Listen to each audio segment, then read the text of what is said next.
wabarakatuh. Berjumpa lagi di channel Hobi Belajar. Nah, kali ini kita akan membahas materi kedua ya tentang teks prosedur di kelas 11 SMA maupun SMK. Nah, materi yang akan Bapak sampaikan pada hari ini yaitu mengenai tentang mengidentifikasi struktur dan unsur kebahasaan yang terdapat di dalam teks prosedur. Nah, sebelumnya jangan lupa untuk klik like dan subscribe channel Hobi Belajar supaya kalian bisa mendapatkan informasi pembelajaran yang terbaru maupun video tutorial pembelajaran yang terbaru di channel ini. Oke, selalu jaga jarak, gunakan masker ketika kalian berada di luar ruangan dan sering menggunakan hand sanitizer atau sering-sering mencuci tangan jika menyentuh barang atau apapun ya. Oke, siapkan buku alat tulis kalian dan untuk mencatat materi pada hari ini, buku tulis ya, serta siapkan juga LKS ataupun buku paket kalian ya untuk menyimak dan mencatat materi yang Bapak sampaikan pada hari ini. Oke, langsung saja kita bahas pertemuan yang kedua kita di teks prosedur.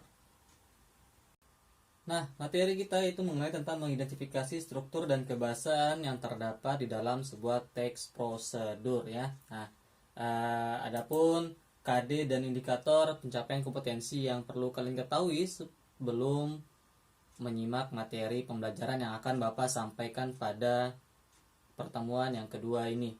Oke, adapun KD yang kita bahas yang pertama itu adalah KD 3.2 ya. Seperti yang kalian lihat di sini ya, menganalisis struktur dan kebahasaan teks prosedur di mana indikator pencapaian kompetensinya 3.2.1, 3.2 dan 3.2 ya.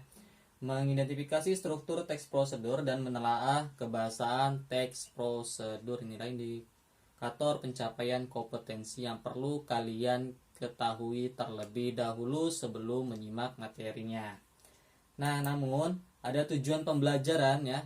Setelah kalian menyimak materi yang Bapak sampaikan pada pertemuan ini, Bapak harapkan kalian itu mampu yang pertama mengidentifikasi struktur teks prosedur. Yang kedua, kalian diharapkan mampu menelaah kebahasaan yang terdapat di dalam teks prosedur. Nah, inilah tujuan pembelajaran yang perlu kalian ketahui, yang perlu kalian dapatkan setelah kalian menyimak materi pembelajaran hari ini, oke? Nah, sebelumnya, Bapak meminta kalian untuk membaca terlebih dahulu sebuah teks ya. Judulnya itu Kiat Berwawancara ya. Nah, kalian coba dulu baca dan pahami ya kalimat-kalimat ya, karena ini akan berkaitan dengan materi kita pada hari ini tentang struktur dan unsur kebahasaan yang terdapat di dalam teks prosedur. Oke, kalian baca terlebih dahulu.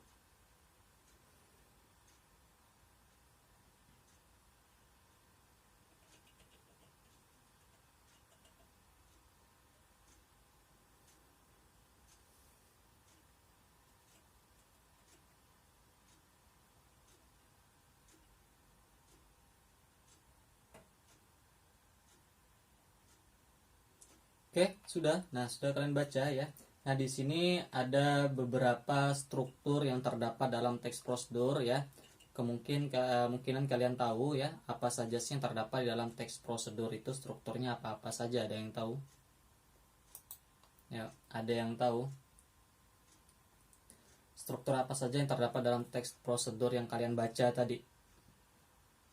Nah, strukturnya yaitu yang pertama ya,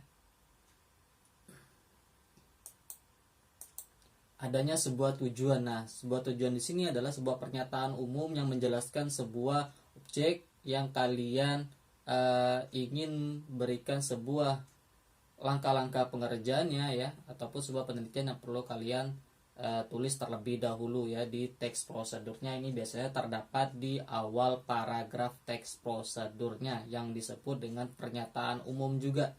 Nah, yang kedua, adanya sebuah langkah-langkah. Nah, berbeda dengan kalian membuat sebuah teks prosedur dengan uji coba menggunakan alat ya, atau membuat makanan dan lain sebagainya. Nah, di situ ada bahan-bahan. Namun untuk yang pada umumnya teks prosedur itu hanya memuat 3 struktur saja, ada tujuan, ada langkah-langkah, dan ada penutup atau penegasan ulang. Nah, inilah yang perlu kalian ketahui tentang struktur teks prosedur ya. Nah, jadi ada tujuan ya yang menyangkut tentang pernyataan umum objek yang kalian teliti ya. Yang kedua, langkah-langkah pengerjaannya ya. Yang ketiga itu bagian penutup atau penegasan ulang dari langkah-langkah yang kalian lakukan. Nah, seperti itu. Oke. Nah, kalau dalam teks yang kalian baca tadi, apakah kalian sudah mempunyai gambaran di mana sih letak tujuan umum, langkah-langkah, dan penegasan ulang dalam teks tadi? Nah, pastinya kalian sudah tahu di mana ya letak posisinya. Kita analisis bersama di sini. Oke, kita lihat di sini. Nah, kiat berwawancara kerja ya. Nah, di mana di paragraf awal ini disebut tujuan umum ya atau pernyataan umum, di mana kalimatnya bagi perusahaan wawancara merupakan kesempatan untuk menggali kualifikasi calon pegawai secara lebih mendalam. Melihat kecocokannya dalam posisi yang ditawarkan, kebutuhan dan sifat perusahaan, wawancara pun menjadi ajang tanya jawab antara pewawancara dengan calon. Nah, sedangkan di paragraf yang selanjutnya ini memuat langkah-langkah dalam berwawancara. Nah, ada 9 langkah-langkah yang perlu kalian ketahui dalam berwawancara ya.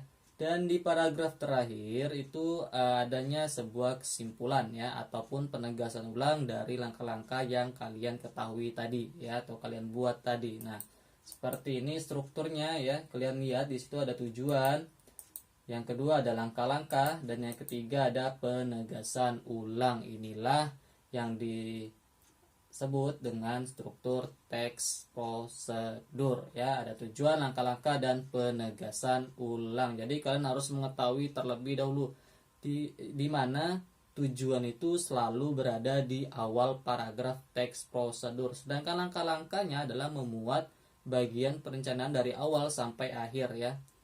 Dan yang ketiga itu adalah pastinya penegasan ulang. Nah, biasanya dalam teks prosedur penegasan ulang atau kesimpulan ini ya jarang digunakan oleh si penulis ya. Biasanya yang menuliskan teks prosedur itu hanya membuat 2 struktur saja ya. Ada yang biasanya menulis tujuan saja dan langkah-langkah seperti itu ya. Nah, kalau untuk lengkapnya seperti ini, ada penegasan ulang ataupun kesimpulan yang biasa terdapat di akhir paragraf teks prosedur. Nah, seperti itu. Oke, paham ya untuk strukturnya, untuk menentukan struktur teks prosedur ya. Ingat, pernyataan umum atau tujuan itu biasanya berada di awal paragrafnya. Yang kedua, langkah-langkah itu pastinya memuat langkah-langkah ataupun dari awal hingga akhir cara melakukan sesuatu atau mengerjakan sesuatu itu biasanya diurutkan secara terurut ya.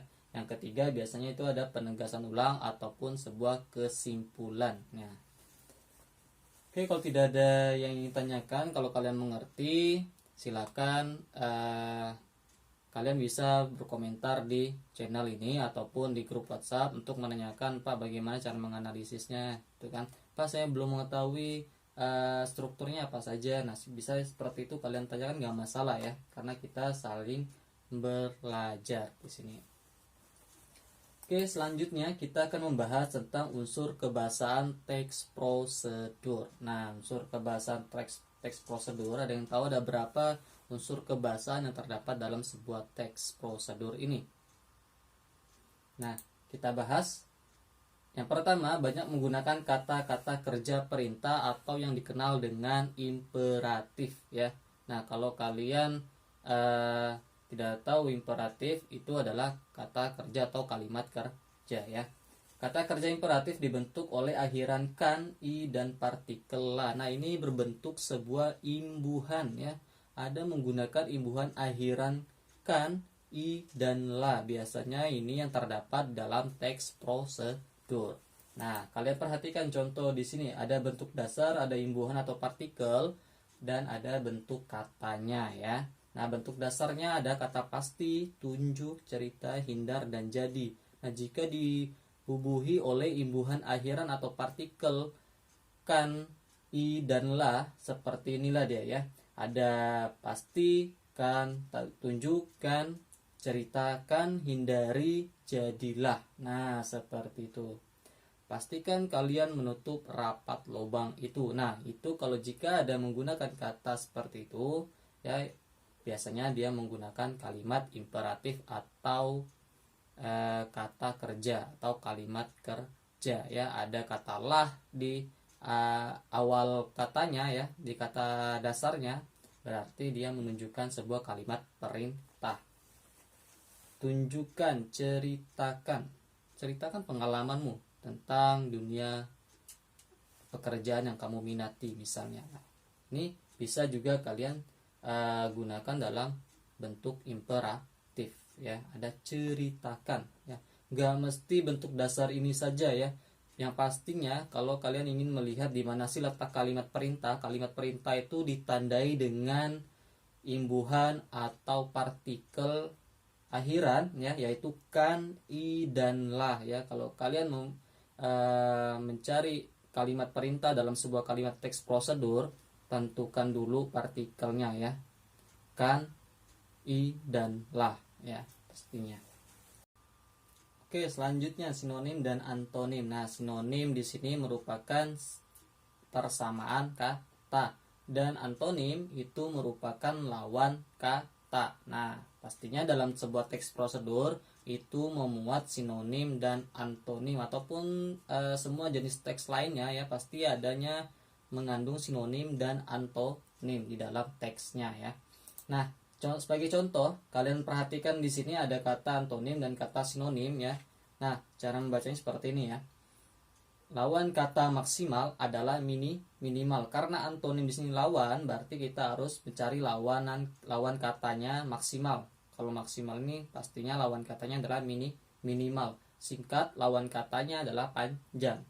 Kering, lawan katanya adalah basah. Tutup, lawan katanya adalah buka. Cepat, lawan katanya lambat. Tumbuh, lawan katanya mati. Nah, ini adalah contoh dari antonim. Bisa kalian lihat di sini, ya. Sedangkan sinonim, persamaan kata, kalian bisa lihat di situ. Persamaan kata tanaman yaitu tumbuhan. Persamaan kata maksimal yaitu sebanyak-banyaknya. Persamaan kata dahan yaitu cabang. Persamaan kata batang yaitu pokok kayu. Nah, seperti inilah contoh dari antonim dan sinonim yang perlu kalian ketahui. Pastinya kalian sudah paham tentang antonim dan sinonim, di mana materi sinonim dan antonim di sini sudah kalian dapatkan di bangku kelas 10 maupun di bangku SMP, ya, pastinya. Oke, selanjutnya. Nah, ada kata bilangan. Nah, kata bilangan di sini adalah kata yang menyatakan jumlah benda atau urutannya dalam suatu deretan. Kata bilangan ini sering dipakai di teks prosedur untuk mengurutkan ataupun melakukan suatu kegiatan dalam teksnya, ya.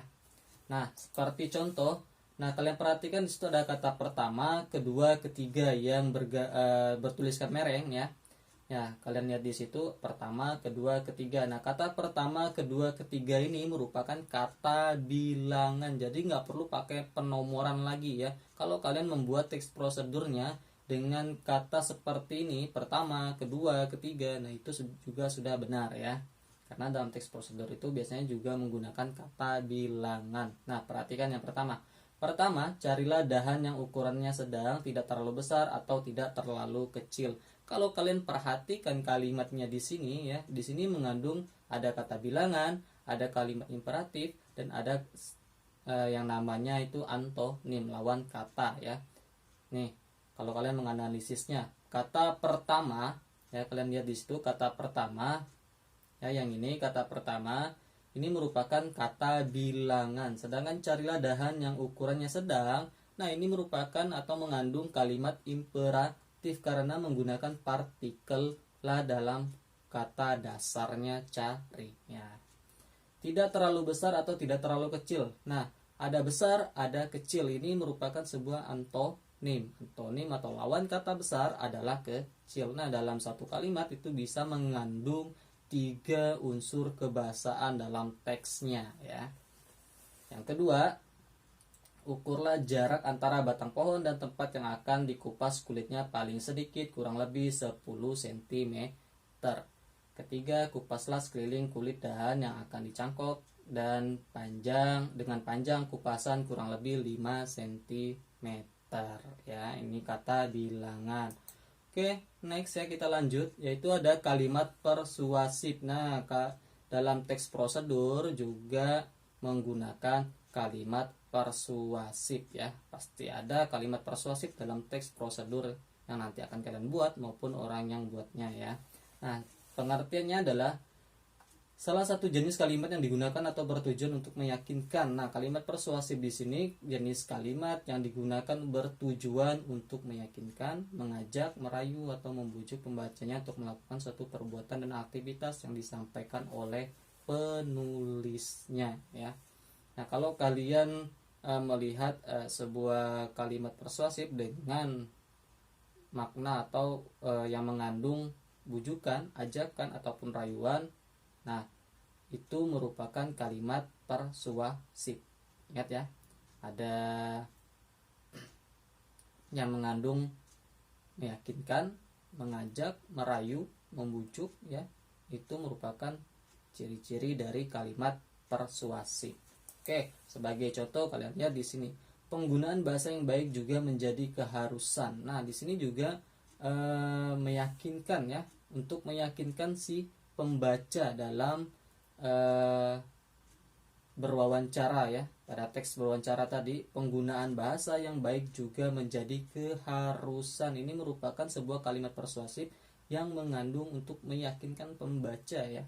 Nah, sedangkan yang kedua, singkatnya akan lebih baik bila kita mampu menampilkan sikap yang antusias, verbal maupun non verbal. Nah, ini mengajak ya. Singkatnya akan lebih baik bila kita mampu menampilkan sikap yang antusias, verbal maupun non verbal. Ini kalimat persuasif yang mengandung ajakan. Nah, seperti ini contoh dari kalimat persuasif yang perlu kalian ketahui dalam sebuah teks prosedur. Oke.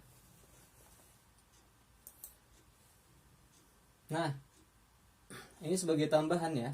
Apabila prosedur itu berupa resep dan petunjuk penggunaan alat yang akan digunakan, gambaran terperinci tentang benda dan alat yang dipakai termasuk ukuran, jumlah dan warna, itu biasanya menggunakan unsur kebahasaannya seperti ini ya. Kaidah kebahasan yang terdapat dalam teks prosedurnya itu ada kata kerja imperatif, ada pernyataan persuasif, ada kata teknis, konjungsi, dan deskripsi alat. Ini jika menggunakan teks prosedur yang untuk resep atau petunjuk penggunaan alat ya.